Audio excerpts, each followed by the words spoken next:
Hello, everybody. Thanks for joining me today. I have a slide of a different question for you. I think you have seen quite a bit on deployment, and we'll touch upon deployment, of course. But I have a question on whether you would trust the models that you work with or you work on with your life. So this may be a bold question to start this session, but hopefully helps you get some perspective of the talk today. So in order to provide some context, let me just put you in a situation. You're building a ADAS piece of software, and you're working for an automotive company, and you want to put your AI model to the test. So what I'm about to share with you is the story of the vanishing cyclist.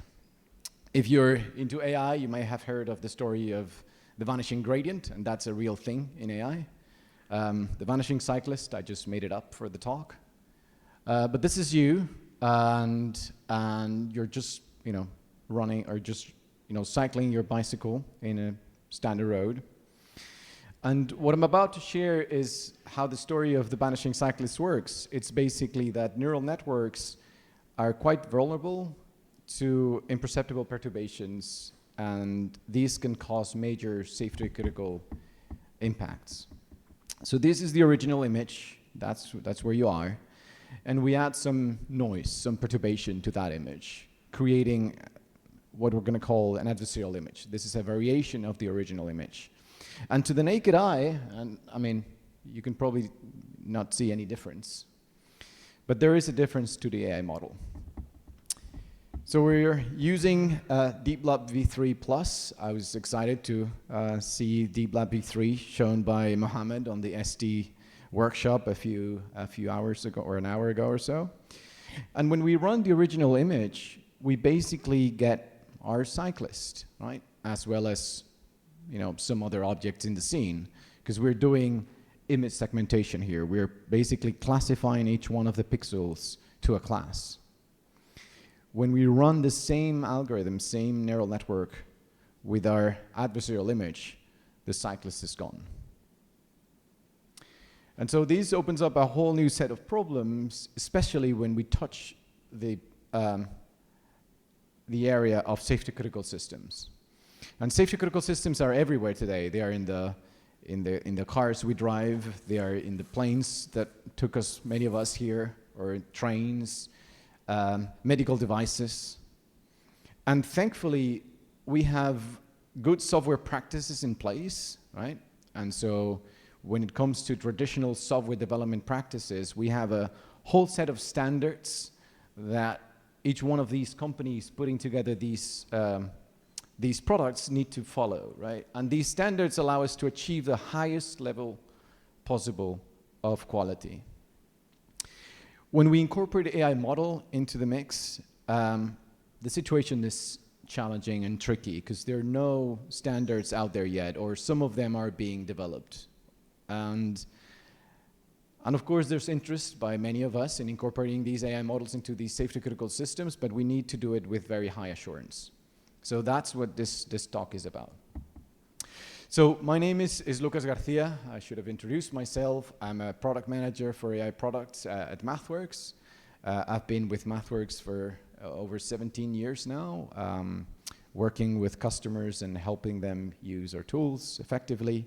And I'd like to capture some of the examples of how AI is being used by MathWorks customers in the context of safety critical systems to motivate a bit of the story that I'm about to share.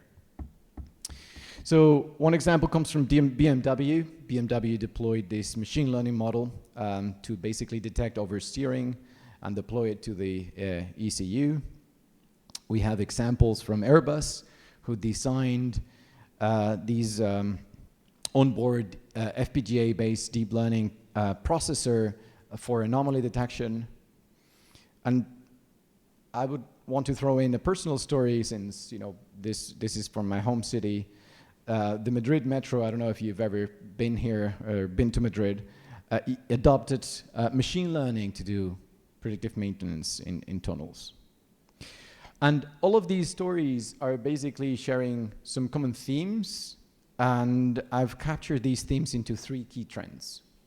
So the first trend that I would like to capture is how AI governance is now underpinned by standards at pretty much every level.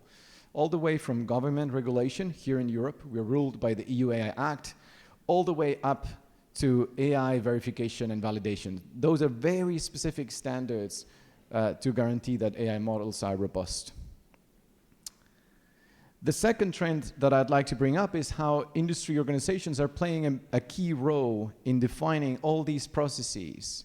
And you can tell by now that the V model or the V diagram that some of you may have used before no longer applies when AI is added into the mix. So some adaptation of that V model needs to take place.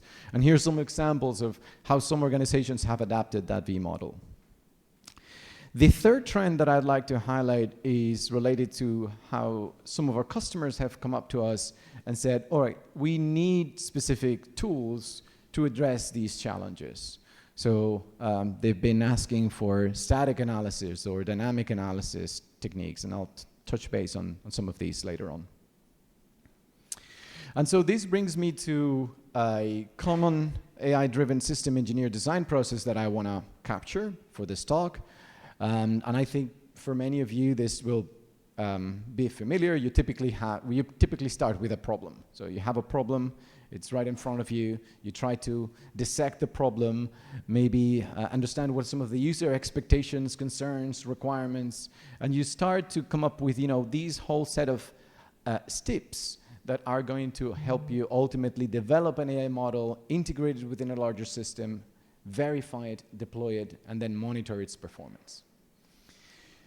But building trust in these AI models has to come with feedback. So in order to build confidence in these AI-driven engineered systems, we have to incorporate constant loops. And I'm sure that I've missed 1 or 2 green arrows in a couple of places, right? So today I'll touch upon 5 key areas in this diagram, and those will be some key recommendations for building confidence in these AI-driven engineered systems based on some of the efforts that we at MathWorks have put into writing some of the upcoming standards for AI in aerospace.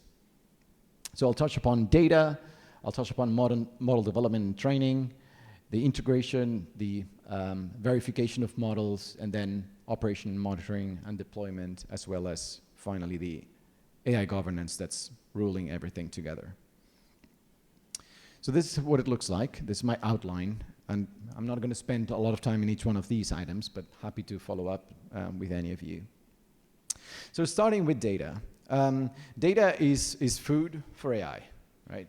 And we all know that when it comes to building AI models, if you have junk food, it's not going to work well. So we have to have good data, of course.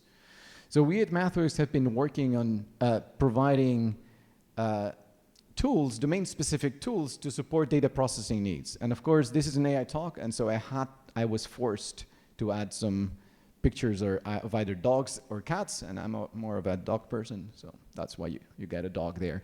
So we are building these AI-guided automation tools that will help you label your data. At the same time, we understand that real data is often messy and it's insufficient, and so you have to explore what's out there for domain-specific data synthesis. So we've been working on providing feature extraction capabilities and data synthesis techniques. Of course, we've leveraged some of our tools like Roadrunner scenario that you see up here, and of course some of the gaming engines that a lot of us have been using for data synthesis and data generation. State of the art in AI research. I think we all agree that most of the state of the art AI research happens today in PyTorch. And for this to work nicely, what we've done is we've been putting a lot of effort for the last 10 years or so to make sure that the co-execution between MATLAB and Python was seamless, right? And so to that regard, if you want to call Python from MATLAB, you can do that very easily. right from the command line, you just type py dot name of the module dot name of the function, and you let MATLAB handle the data passing between MATLAB and Python. Likewise, if you feel more comfortable on the Python end, you can pip install the MATLAB engine and use MATLAB as, yet another Python package. So that's this bit, MATLAB and Python interoperability. But there's more. We've been working on interoperating with TensorFlow, with PyTorch, and more generally with ONNX. And so today, what we can do is we can, just with a click of a button, load a Deep Network Designer and ask it to import, let's say in this particular case, we're importing a PyTorch network, and once the network is imported, we can visualize it in Deep Network Designer. Now, it's often the case that before converting, you want to save some time. Maybe we've done it already for you, and that's something that you can find in our Deep Learning Model Hub. So here we can find more than 60 pre-trained models and leverage those. Now, a lot of what's happening these days in AI is related to generative AI as well.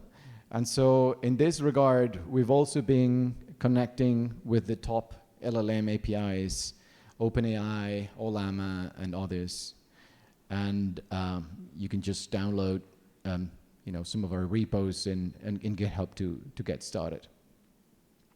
Speaking of LLMs and ways to improve your productivity, we have recently released Copilot capabilities also right within MATLAB. So you have the ability to ask MATLAB Copilot for tips on how to build some specific code or help you explain what's going on in the code itself. And so this connects with some of the verification of AI models that I want to touch upon next. Now, explainability, of course, has been key for many years for image classification problems, but it was a bit of a question mark. How does this apply to object detectors? So we've been working towards implementing some of these capabilities like DRISE, that it's basically techniques like GradCam for object detectors. And in fact, the way it's been implemented in our tools is that you can take either a MATLAB object as an input, or you can take an ONNX network. Now, going back to the opening of my session today, one of the main concerns when deploying neural networks is basically this issue with robustness. So you have an image of a vehicle, you add some noise, and the model does no longer see the vehicle, right? It gets predicted as something else. And so the question that we've asked ourselves for quite some time is, can we actually prove mathematically that there's, given an image, given an input image, or given an input data, right? So this doesn't have to necessarily be image related. Given an input data, there are no adversarial examples to that data point. Now, if you try to find adversarial examples, because you can, brute force this problem, and if you cannot find any adversarial examples, that doesn't mean that the system is safe. So the fact that you cannot find adversarial examples doesn't mean that you have verified the model. So it could be that you're just in this very same situation where you have explored one area of the perturbation space, but not the other area. So in this case, for instance, the red dot is missed by some of these approaches. However, a verified model cannot be attacked by any attack, And so that's what we're going to be seeking to do. And so we've implemented tools for doing this using formal verification. So we actually have mathematical guarantee that there's no counterexample given an image and given a perturbation set. Now, this is EDGE AI, and so of course I want to touch upon the topic of deployment to the embedded system. And before doing that, I've noticed that there's quite a lot on model compression, quantization, pruning. That's quite a lot of, it generates quite a lot of interest. And this is definitely one step that's part of the workflow that I wanted to highlight. So model compression can bridge this gap between AI modeling and embedded deployment. Here you can see an example where we're using a technique called neural network projection. So we are projecting the activations of a neural network into a subspace that's equally as representative as the original activation space, but it uses far less learnables. And as you can see from the pictures here, after fine-tuning the projected network, we regain a lot of the accuracy that was lost by doing the projection step. But the projected network is significantly smaller. From here, we can deploy the code. We can generate C, C++, CUDA code, FPGA or HDL code for FPGAs. And actually, we can do this not only for neural networks, but for the entire application. And that's part of what we do at MathWorks, right? If you want to learn more about some of these capabilities, there's an awesome demo we have at the booth that touches base on some of these problems.